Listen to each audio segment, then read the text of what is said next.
How well can you relate to this? Maybe you explode over small things, a door left open, a tone in someone's voice. Or maybe you shut down completely, go silent for days and nobody knows why.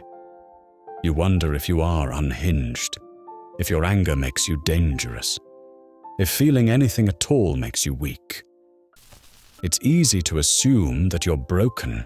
You're not. You see, when anger is repressed, it's because of the experiences you've had and the lessons you've learned from those around you. Your father, a role model, or even picked up subtly from the society you live. This video will show you why anger became your only available language, how it happened, and what lies underneath that rage when it is repressed. And later, I'll give you a simple 3-step process to convert that anger into honest words you can actually use. Let's start our journey. Here's one reason anger keeps showing up uninvited. You learned early that certain feelings were allowed and others weren't. Sadness made you a target. Fear meant you were soft. Shame was something you swallowed in silence. But anger? Anger looked like strength. It got people to back off. It made you feel less helpless, even for a moment. So your emotional vocabulary shrank, not because you're cold or cruel, but because the world around you, your home, your friends, the lessons you absorbed without asking, taught you that real men control everything except anger. That one got a pass. That one could stay. Over time, it became automatic. You'd reach for sadness and find rage instead. You'd look for fear and meet heat in your chest. The other feelings didn't disappear. They just learned to hide behind the one emotion that wouldn't get you mocked. The one emotion that was okay for man to express. Maybe you've seen other men in your life, a father, grandfather, mentor, who showed this pattern. When they get sad about failure or rejection, they get angry. When they get anxious about someone getting hurt, they get angry. This pattern lives in you and so many other men, but it often goes unspoken. This isn't your fault.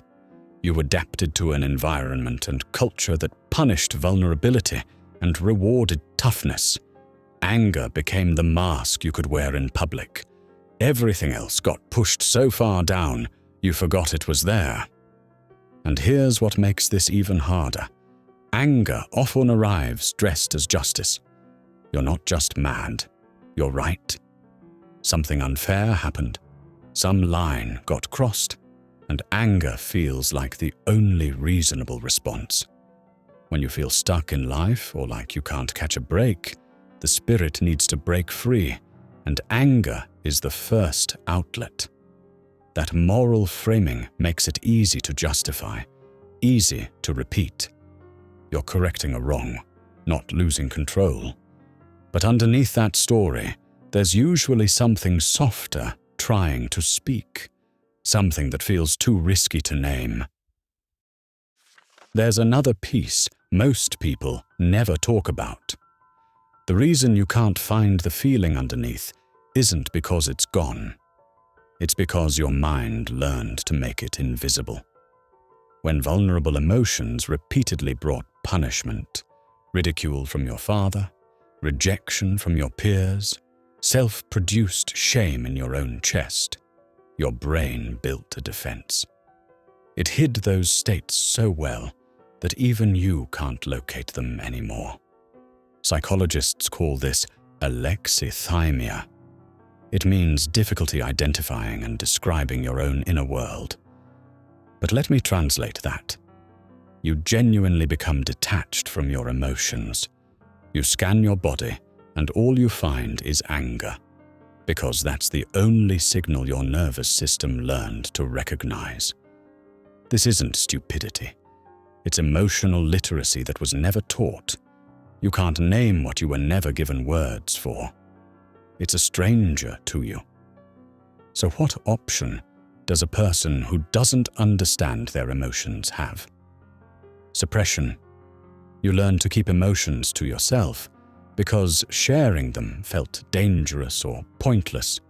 In male spaces, that stoic silence reads as strength. But inside, it keeps the pressure building. You think you're staying in control, but really you're just delaying the eruption. Or worse, leaking it out as sarcasm, coldness, withdrawal, the kinds of anger that don't look like anger, but still push people away. You see, the armor worked when you were younger. It protected your status. It kept you from being the weak one, the one who cried, the one who couldn't handle it. But now it's costing you. Relationships feel distant. People say they can't reach you. You feel like a stranger in your own body. You're not incapable of connection. You're just still wearing battle gear designed for a war that ended years ago. Now that very same armor is cutting into your flesh. Here's the pattern. Something happens that actually makes you feel hurt, afraid, embarrassed, or small. But before that feeling can fully land, anger rushes in to guard it. It's faster. It's familiar. It makes you feel big instead of vulnerable. So you default to the script you've practiced 1,000 times. Feel something. Color it in the tint of anger, then act to regain control. The short-term payoff is real. People back down. Situations shift. You feel powerful for a minute and regain control. But the long-term cost is brutal. Distance, mistrust, shame that you shove down and never process, which just reinforces the cycle and causes a variety of physical ailments. You're not a bad person. You're a person running an outdated program that once saved your life. But it's up to you to release that program, to delete it from your hard drive. This next part hurts, but it matters. Here's the truth. Your body is paying the price for anger you can't release. Every time rage spikes, your heart rate climbs, your blood pressure jumps, your muscles lock. Even after the moment passes, tension lingers, sometimes for hours. That's not dramatic. That's physiology. Your stress system stays switched on, and over time that wears you down. The body keeps the score. Cardiovascular strain, immune fatigue, a battered nervous system that never fully gets to rest. In psychological research, men in studies describe anger as heat, as pressure, as a flood that takes over. They say it feels like a runaway force, something bigger than them. And afterward, regret fills them.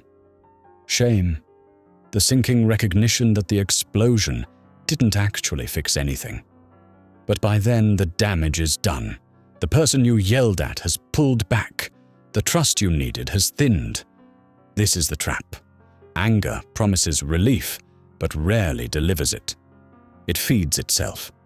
Each time you blow up or shut down, your brain tags that response as effective, even when it's destroying what you care about. The cycle tightens and the inescapable more grabs you. And emotionally, the repression narrows your entire life.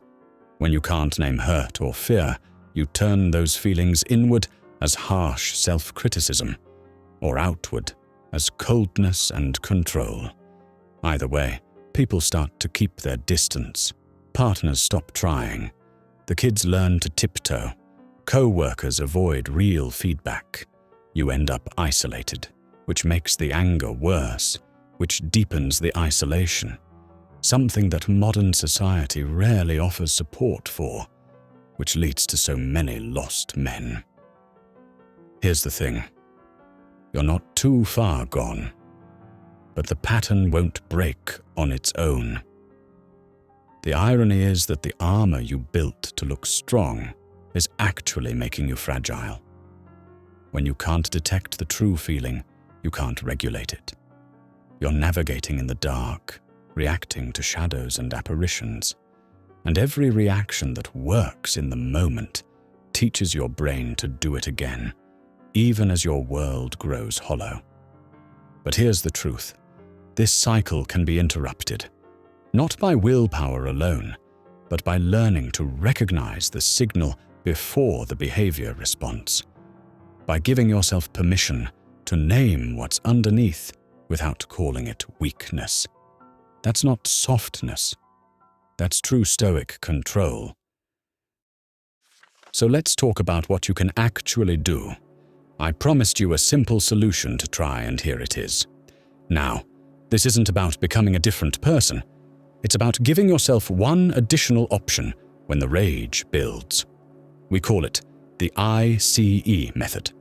Identify, choose, express. Step 1. Identify. What's under the heat? Next time you feel anger rising, pause. Take 10 slow breaths. Drop your shoulders. Unclench your jaw. Consciously, let your body soften, even just a little. Then ask yourself, underneath this anger, do I feel hurt, scared, sad, or ashamed? Pick one word, just one. Write that one word on your phone or a scrap of paper. This isn't therapy homework. It's data collection. You're learning your own signal, how you uniquely react. Step 2. Choose. What's the next smart move? Think for a moment. Where did I learn to hide this feeling? At home, at school, with my team or friends? Understand that it wasn't your fault. You were doing what you had to do and learned from what you saw around you. Now choose one action.